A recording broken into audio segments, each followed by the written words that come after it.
Welcome to This Must Be Heard, a recurring podcast featuring discussions of Delaware County Community College's events, achievements, and initiatives. Today, in honor of Black History Month, several of our new Media Lab members celebrate the accomplishments of African American innovators, activists, explorers, and entertainers. Thank you for listening. Hi, my name is Shonda Stevens. I'm reading today on behalf of Alice Bessel Lou Johnson. Sister Rosetta Thorpe was born March 20th, 1915 in Cotton Plant, Arkansas. As a child, she traveled with her preacher mom, who shared the gospel while Rosetta sang and played guitar. She, quite literally, rocked the world with her talent and love for music. Sister Rosetta Thorpe did not sit around hoping for change. She made a change. When Sister Rosetta Thorpe jazzed up some of her songs with the rhythm and blues, she was rejected by some of her gospel music fans, but she learned to cope and she carried on. Her music has had an amazing way of breaking through barriers of prejudice and has been used to heal a segregated and sick society. Rosetta was a singer, guitarist, songwriter, and a recording artist. But because of segregation, she was unable to sit in restaurants as she toured with her fellow bandmates and orchestra friends. Her team of musicians always looked out for her and placed to-go orders so they could eat together. Her joy-filled performances attracted millions, and her style influenced musicians like Elvis Presley, Little Richard, Johnny Cash, and Chuck Berry, just to name a few. And the beat goes on today in R&B, rock music, and country. She was a revolutionary leader in the world of music. Rosetta Thorpe had a way of rescuing the soul with her music. She passed away on October 9th, 1973. She knew how to capture the attention of diverse audiences as she crossed boundaries with her unique style. Sister Rosetta Thorpe used her love for God, her love for music, and her joy for living to promote change. Hi, my name is Kate Escalante, and I am reading today on behalf of writer Courtney Jackson.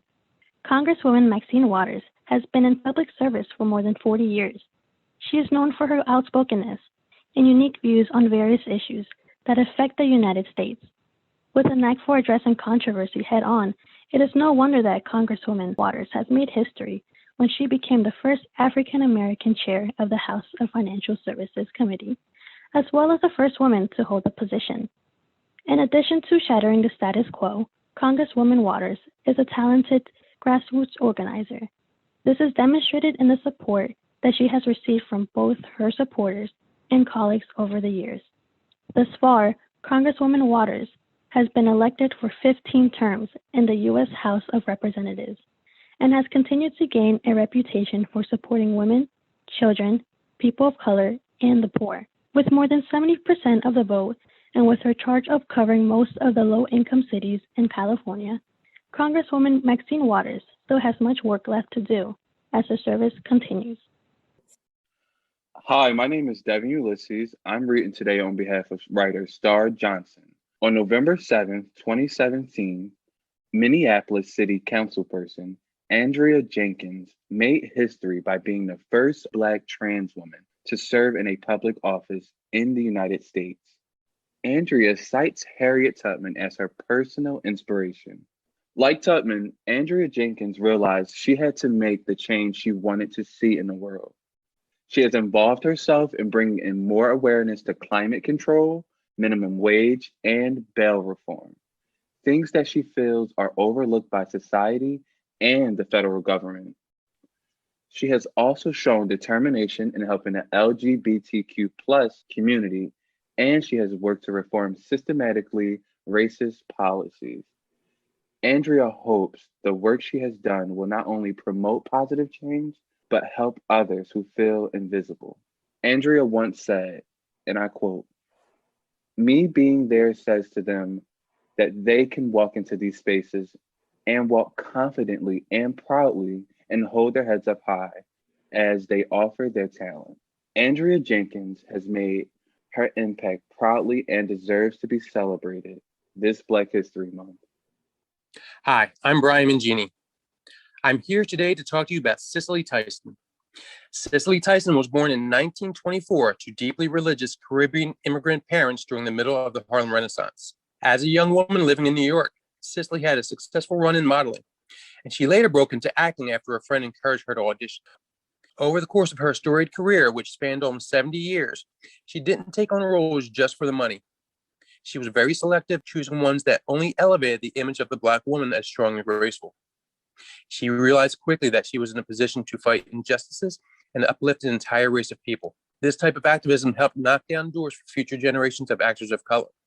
Her long and illustrious career garnered her 3 Emmy Awards, a Tony Award at the age of 88, and the Presidential Medal of Freedom. Hi, my name is Tamir Moore. I'm reading today on behalf of writer Garrett Sample. Eon Bluford achieved great heights in spaceflight during a time when the plight of African Americans like him was at one of its lowest. Bluford was born on the 2nd of November in the year of 1942. His mother was a teacher and his father was an engineer, and likely where Bluford garnered his passion for math and science. In 1960, at the age of 18, Bluford graduated from Overbrook High School and went on to study at Penn State University, receiving his BS in aerospace engineering. Before becoming the first African American in space, Bluford was an accomplished Air Force fighter pilot with ties to the Tuskegee Airmen. In 1977, just 1 year prior to receiving his PhD from AFIT, Bluford applied to NASA to become an astronaut. Bluford's trip to space did not happen right away. After being accepted into the space program in 1978, it will take until 1982 for Bluford to get the call to begin additional training for his first mission. His love for flight had been in him since his childhood, and he thoroughly enjoyed the experiences he had in the atmosphere. Bluford describes the date of August 30th, 1983, as a rain-soaked day filled with well-wishers and onlookers as he and the other members of the Challenger STS-8 mission boarded the spacecraft. When the STS-8 cracked the barrier between the Earth and space, it birthed new opportunities for the other young, aspiring African-American astronauts and engineers. Bluford paved the way and made it possible for people like him to believe that they too could reach their goal and see the world from a little further away. Hi, my name is Jess Burns, and I'm here today to talk about Madam C.J. Walker. Madam C.J. Walker was an American entrepreneur, philanthropist, and activist. Born Sarah Breedlove in Louisiana in 1867, her early years were defined by struggle. Growing up an orphan, she worked strenuous physical jobs as a field worker and laundress. After several marriages and the birth of her daughter, Lelia, she moved to St. Louis, where she became an active leader in the Episcopal Church. In 1905, she relocated to Denver, where the stress of many years of physical labor caught up to her and led to significant hair loss. Undeterred, she changed her name to Madam C.J. Walker, then developed and began selling Madam Walker's Wonderful Hair Grower.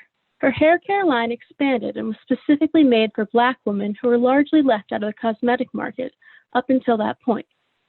As her business grew, she strongly advocated for Black women's economic independence and hired over 40,000 Black men and women worldwide. Madam C.J. Walker's activism grew along with her profits, and she was a strong supporter of the anti-lynching movement. She donated to the YMCA, NAACP, and elevated Black newspapers. She often said, "I got my start by giving myself a start." And as a Black businesswoman in the era of Jim Crow, Madam C.J. Walker overcame strict social and racial barriers to become one of the most successful entrepreneurs of her time. You've been listening to This Must Be Heard, brought to you by the New Media Lab and Campus Life. Today's episode was a special collaboration.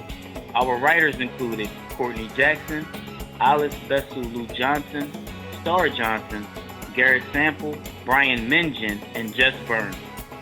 Brian and Jess also read their pieces along with additional readers Kate Escalante, Shonda Stevens, and Tamir Moore.